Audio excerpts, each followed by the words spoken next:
Piye? Nek tak tanduki ra leren-leren ki ngono wis.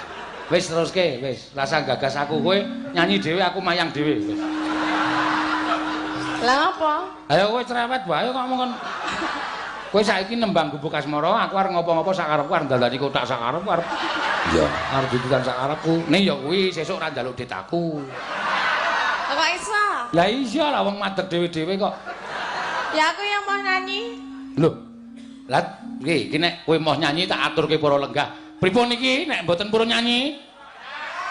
Mutar kowe ora bayaran ayo. Anek nyanyi sapa sing bayar? Lho, ayo sakarepmu. Eh? Oh, dalange. Kuwi kok ora positif ki piye to kuwi, Don? Iya. Kok dadi maune ngewangi aku dadi ngewangi aku iki. Oh, ya esuk dibayar. Ya.